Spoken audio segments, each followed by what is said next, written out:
Tonight I am working on this 2013 BMW 550. It is equipped with the N63 V8 twin turbo engine, and the customer's complaint is check engine light, and sometimes it drives with hesitation. I've looked at this off camera. It's in need of a lot of work. I'm not sure if the engine was replaced at one point or another, but there's a lot of signs of prior messing around. I'll say that. As far as what the vehicle is doing, it came in again multiple codes. I rectified two of them, which was basically related to both widebands, I'll call them, or the O2s pre-cat. That trouble code, both those trouble codes are gone. Sensors weren't reading right or at all, but now those are good. The only thing left now is when you drive under heavy load or attempt for heavy load, it'll start to kind of buck and hesitate, and it won't accelerate like basically you would expect from it to be boosting properly. And it'll throw charge pressure load trouble codes for both banks. And just to get you a shot of some of these trouble codes, as you can see, charge pressure control, pressure too low, the same for bank 2, and then the boost charging pressure sensor, pressure too low, again for bank 1, bank 2. The Misfires, it seems to log 1 and 8, at least for right now, but I can tell you the vehicle doesn't misfire until you try to get into that heavy load and where it starts kind of bucking and hesitating. So I'm not too worried about chasing the misfires. Obviously, symptom wise, I can feel the vehicle not accelerating with power, and then we clearly have boost trouble codes.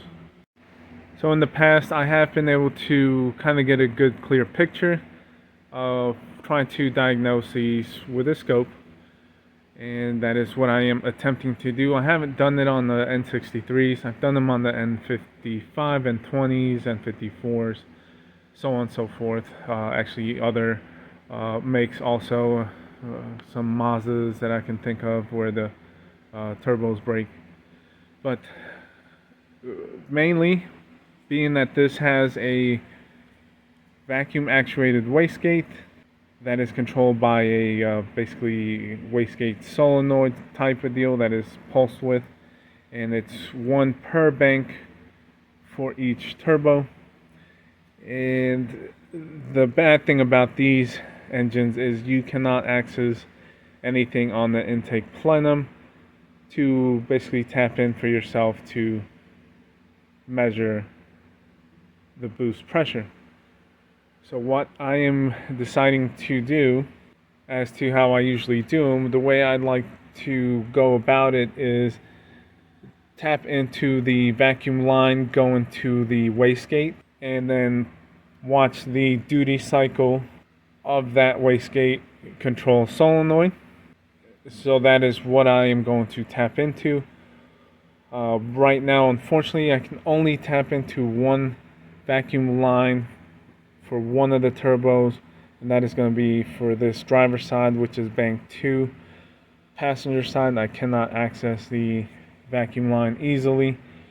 It is down there. Below that coolant hose are the solenoids, but for right now, for ease, I am going to just tap in the vacuum line for the bank 2 wastegate. Here at the DME, I am tapped into 4 lines there. 2 of them are the controlled duty cycle side of each bank's wastegate solenoid. And to attempt to try to get a picture of boost pressure, since we can't get into the intake manifolds, I am going to tap in, which I have already, to the boost pressure sensors for each bank and monitor the signal of the boost pressure for both banks as we drive, and watch duty cycle activation and vacuum control here at the wastegate, and see what that boost pressure goes to or does not go to.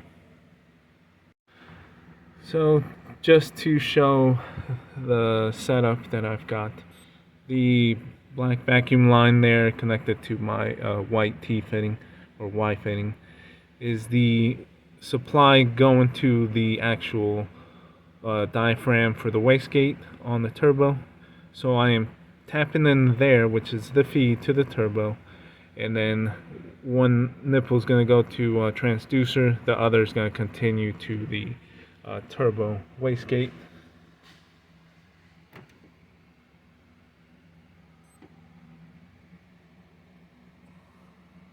Which is right there. You can see the vacuum hose there on the wastegate diaphragm housing. So as far as the wastegate rod, you can kind of see it there in the middle, the threaded rod with a jam nut. And just to show you that there is movement, I have a vacuum pump attached, and you can see it moving.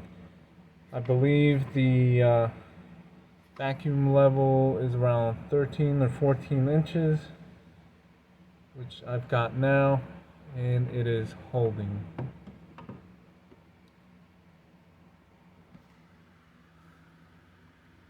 So that's where I'm at. I'm attached to it, and it's still holding, so I will relieve that. And you can see that the linkage and rod at least are moving freely, it appears. So now I will just continue on checking the rest while monitoring everything with the scope. So I'll start the vehicle up.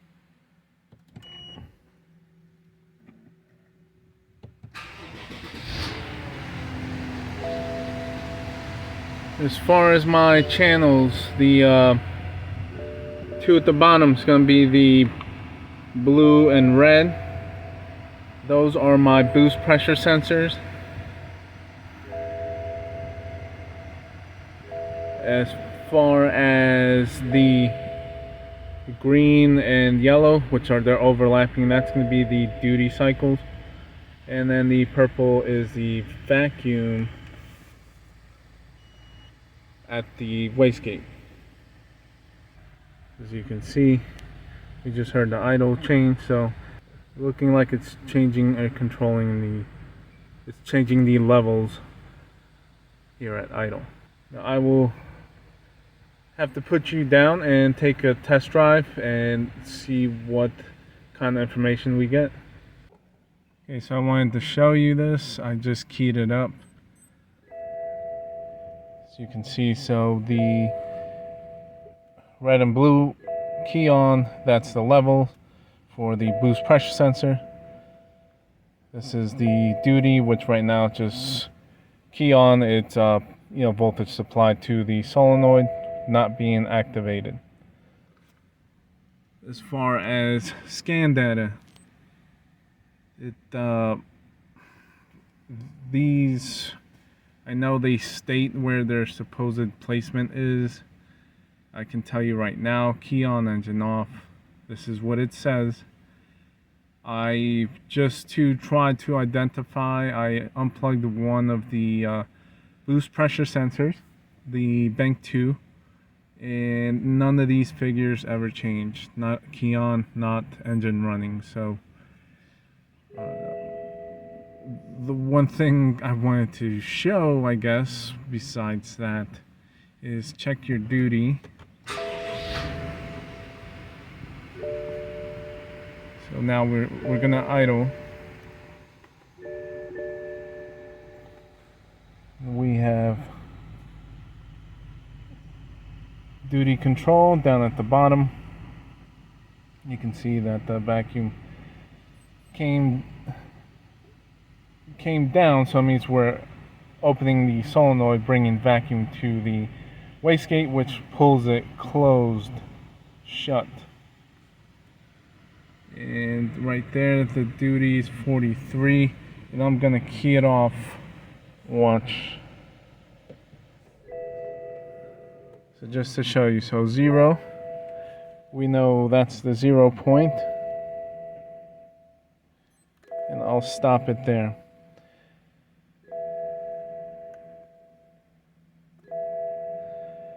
As far as the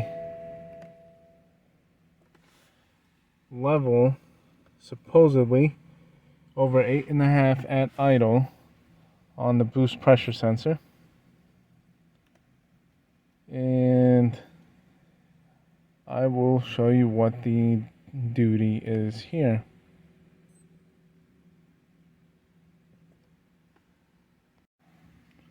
So if we take one section here, from point to point in time, we have 3.399. And then, so the bottom portion, when it goes down, that is the on time, where the solenoid gets grounded and opens the valve and feeds vacuum. So that in time, 1.524. 1.524 divided by 3.399. So that is about 44%. If you remember the duty on the scan data, it was right at 43.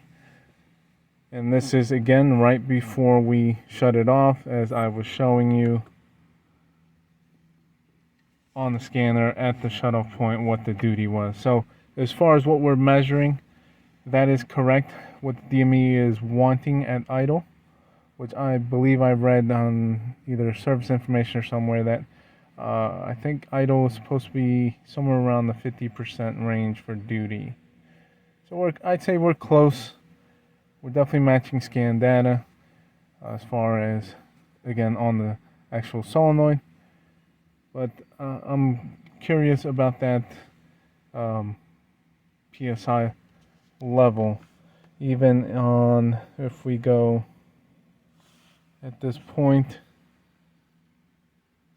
of just key on, which actually it's still the same, my cursor deal is still there. So yeah, key on, it's at 8.5 psi. So that I'm wondering if it's incorrect. And just to check and see, as far as vacuum level reached on the purple, looks like so that -6, so 12 inches. 12 inches of vacuum being fed to the wastegate. Okay, so kind of just to reiterate, this is where I picked that up as far as that information. So vacuum at output of pressure converter for wastegate solenoid, basically at the wastegate solenoid. They're stating you want somewhere around 450 HPA, and that's again at 50% duty at idle speed. If you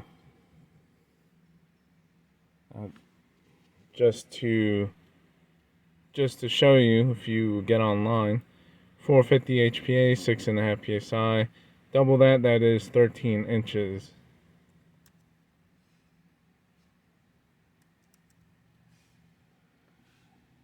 Which again, that is pretty close for what I believe we're getting there. So the vacuum level we're reaching seems to be correct. The duty cycle we are controlling, activating, seems to be correct. The only thing that is not sitting well with me is the key on and idle pressure feedback signal value from the boost pressure sensors, and those are both sitting at 8.5.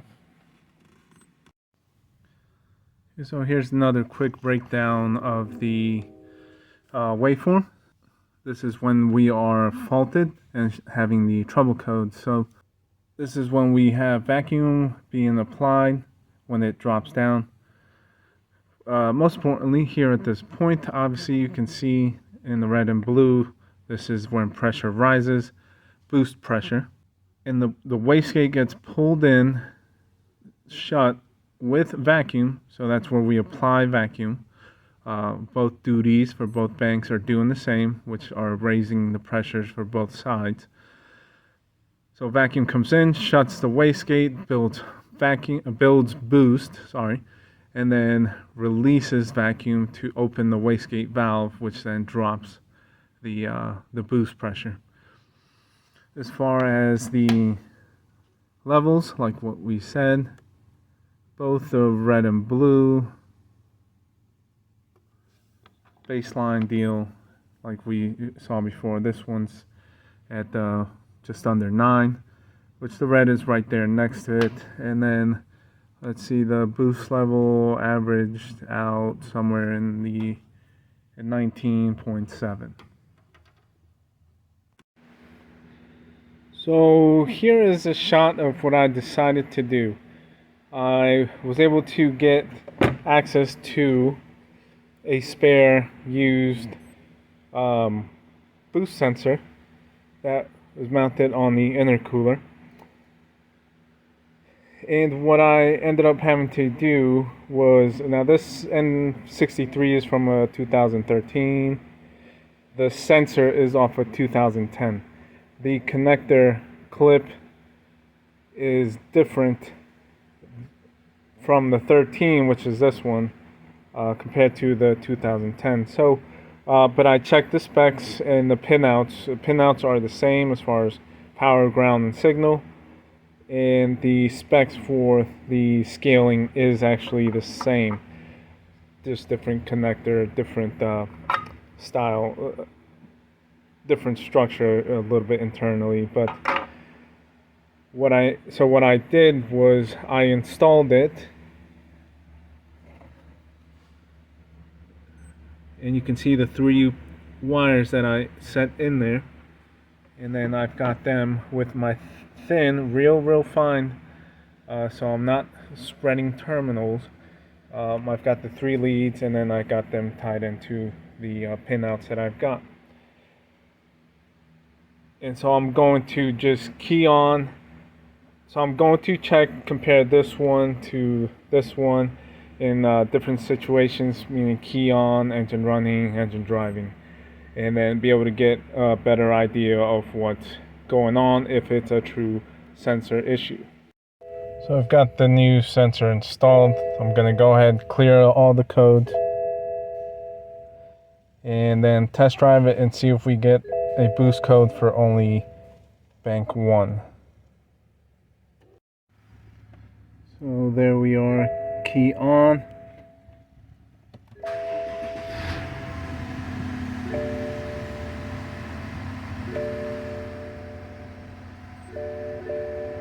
You can see red and blue channels are already different scaled.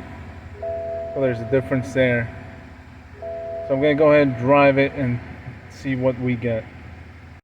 Okay, so I just went for a good just up and down drive. And I don't mind, well, I'm not minding the misfires right now or injection codes for the moment. I want to rectify the boost problem. So as you can see, we have a boost code for only bank 1, which we know is the blue trace there, which is offset from the red with the new sensor. So it does look like it's going to be a sensor problem, and we definitely verified that now by the scope data and the trouble code the computer's seeing. Just to get you a view, some people might say, oh, you can just diagnose it from the seat with the scanner. Now, for some reason BMW with, and it's not just N63, but the other turbo engines again. So even just look at this live data, and I will show you. So right now, all of these are shown bank to bank that they're equal. I don't know exactly how they're pulling or what they're pulling from or whatnot, this, and that. But we know red and blue, so there's the blue, so they're scaled the same. They're both scaled the same, but you've got different levels. Okay, so I just keyed it off, but to show you, so key on basically the starting point. You could see the blue is 8.5 psi, like we were saying, and now the starting point is 14.8. So they are truly showing a different number. And here, again, how they're deriving it from where or whatnot. I've never found these to be useful. You cannot use these because we don't. That's what they're giving us, and it's clearly not what it is. And the way they label the sensors, it's just you cannot see it, and there's no desired versus actual, all of that. So I just started it.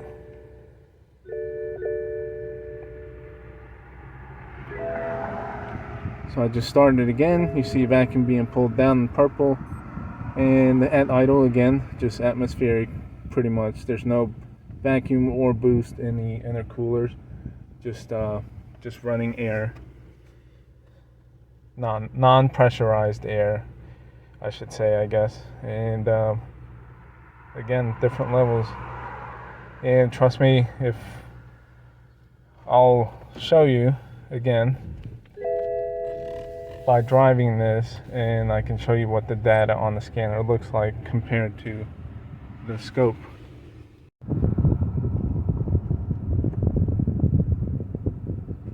Okay, so I will start accelerating.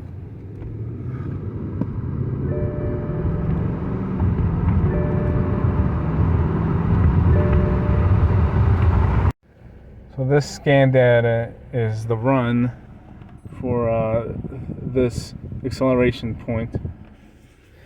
And again, to point out, these are rising and dropping off when let off the gas. These are staying pretty much steady. The levels, that line, the 8.7, same thing, 8.7 is the line that it pretty much reaches. We know we are way off in PSI scaling, so it's almost 6 PSI off. But any of this stuff, any of the four is not 6 PSI off. So this is the capture from doing 2 big pulls with the one sensor from another vehicle and one of the original sensors.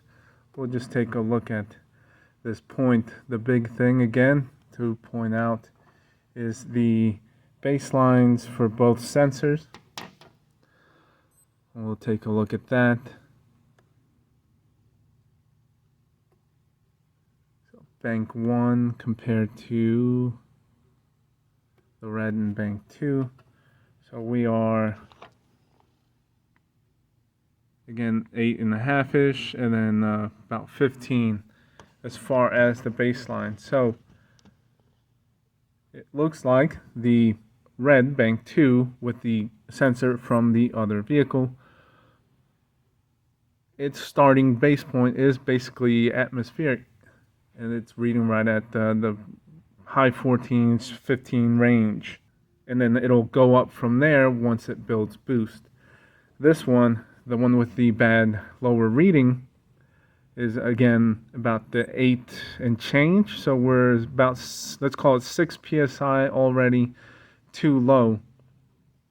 And when duty cycle at this point request to close the wastegate to build boost under load, it'll control the duties, closes wastegate.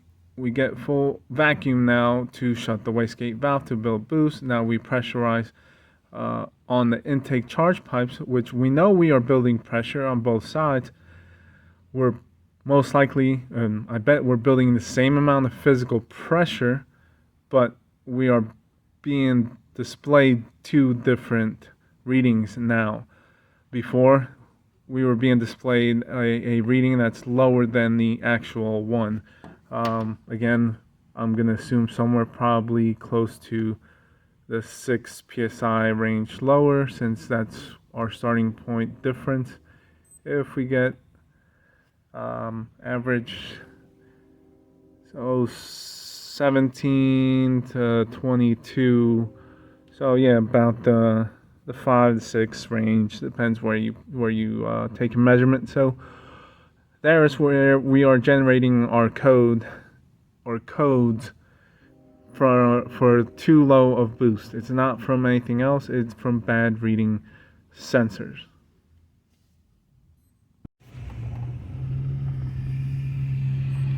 Okay, so new sensors are installed, and just get you a quick shot of test drive.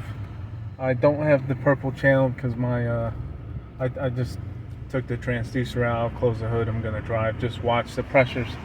So red and blue is the one that we want to rise and fall equally side to side, and then we'll read what the pressures are. Obviously they already start at a different starting point compared to before. So we're just cruising right now. And a little bit of deep throttle there.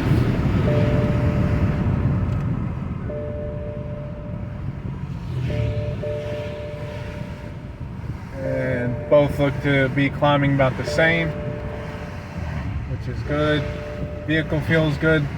Good and strong, no drivetrain malfunctions, and I'll turn off into this road. Do another good, quick, deep, hard pull,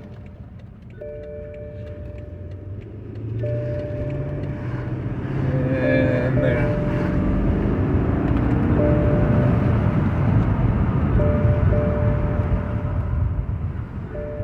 So far, it feels good. Okay, so I just pulled in from test drive. No drivetrain malfunction message. That is the last run I did. It was actually off camera, but during the same test drive, I actually pushed it pretty hard, just out of curiosity. So somewhere in that range, we're about 25.5 or so psi. Red and blue overlay each other, means both banks are boosting the same amount, and now we are reading the correct boost with the correct sensors. And just to show you, again, haven't turned the car off, I just pulled back into the shop, and there you go, no trouble codes.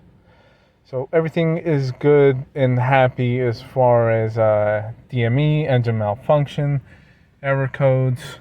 I was kind of wondering what the Misfires situation was going to do, but it seems to now not come back.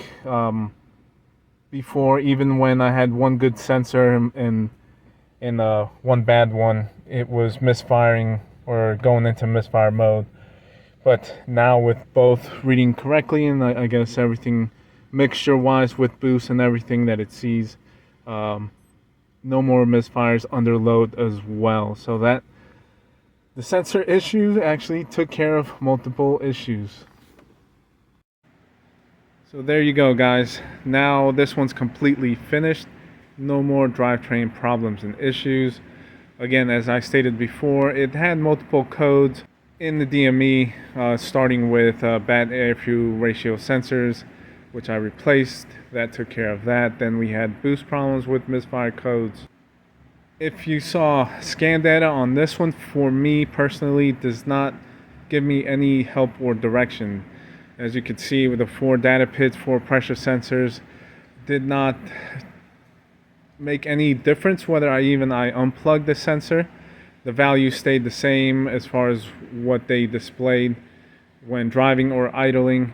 And even though we knew that the 2 sensors were giving off a bad voltage baseline, everything still showed and displayed the way that it does on scan data. On top of being on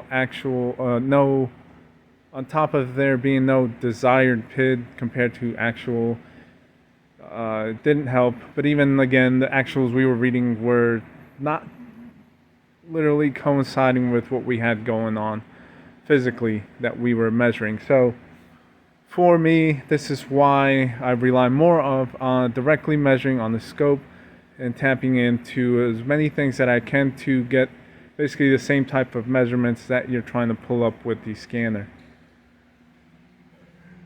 I know I only went and measured 1 bank's worth, but being that I was tapped into both bank sensors and both duty controls, and knowing the vacuum value of the 1 bank that we were also measuring, and comparing the boost levels for the sensors and the duty cycles, even though we didn't have the vacuum value for that turbo, seeing the boost values and duty cycles coincide bank to bank lets me know that I don't have a vacuum issue there.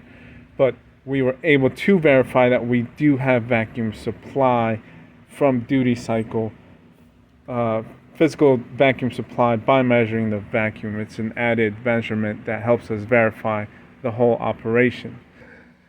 So not to be too long-winded, but the sensor reading as far as the scaling, initially, again, I said the 8.5 psi baseline, I thought was actually on the higher range. I thought it was going to start at close to 0 or the 2 psi that the scaling starts at, not necessarily at basically atmospheric, which was in the 14-15 range for starting point.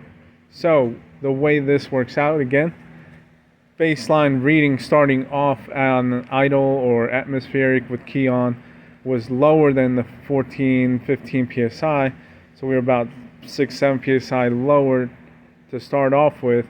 And once we built up boost, which we know we did, it still reached a higher level than the 8.5, but it was still about 7 psi lower than what it was wanting to see, and then throwing the error code for too low of boost.